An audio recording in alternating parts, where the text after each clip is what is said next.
welcome everybody to another edition of Mikey's Mail, and we're going to review on how to half double crochet, and this is lesson number 3.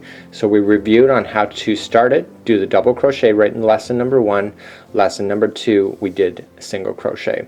So this was double here crochet, so we're actually going to do half double crochet. So it's between this one and the single. So whenever we're starting half double on a line, and we use this in a lot of baby products, to be quite honest with you, we always start off the row by chaining 2. So the double crochet we always started off with 3, single crochet we started off with 1, and half double crochet, because it's in the middle of the 2, we only chain 2.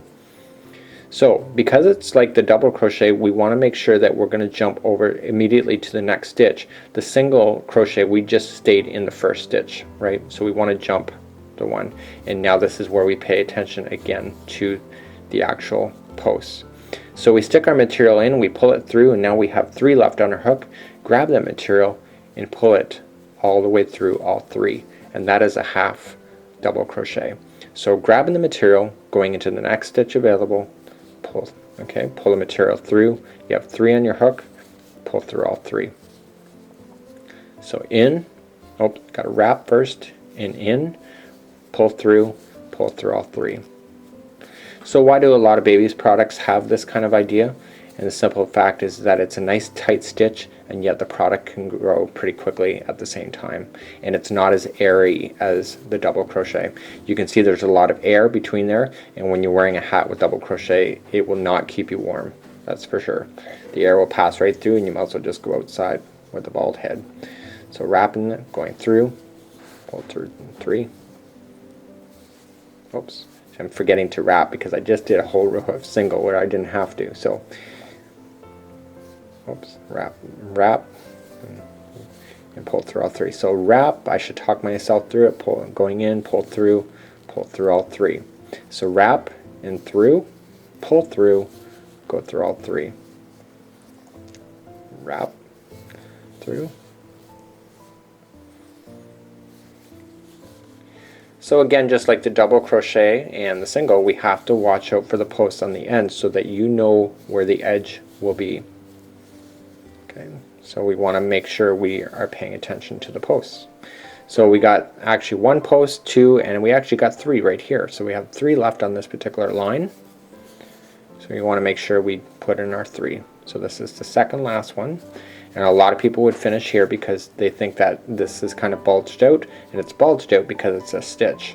So just going into the last one, going in, and pull through all 3.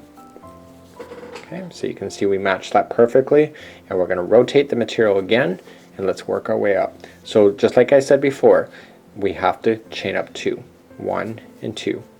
Okay, so that was your first post, which matches.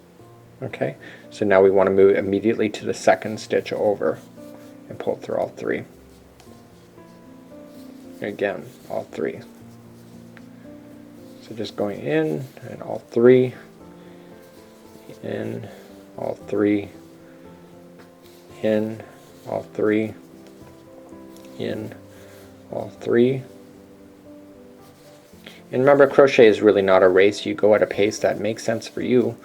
And you go at it, just go what's right for you. Don't let somebody pressure you into going really fast, and if you feel you're too slow, then hey, at least you got a hook in your hands, and at least you're trying. It takes a good hour or so, maybe even a little bit longer, to become comfortable with the hook. The tension takes time. It takes like a few days, if you're going to do it consistently, to get over the tension and to loosen up a bit, and then eventually, after crocheting for a little while, maybe a week or so, you'd actually become comfortable with realizing it's not falling off my hand. Okay, and then finally paying attention to the post. We got it there, and it looks like we're done, but we're not. We got this one sticking out, and again we're going to go into the very last stitch for 3, and that is half double crochet.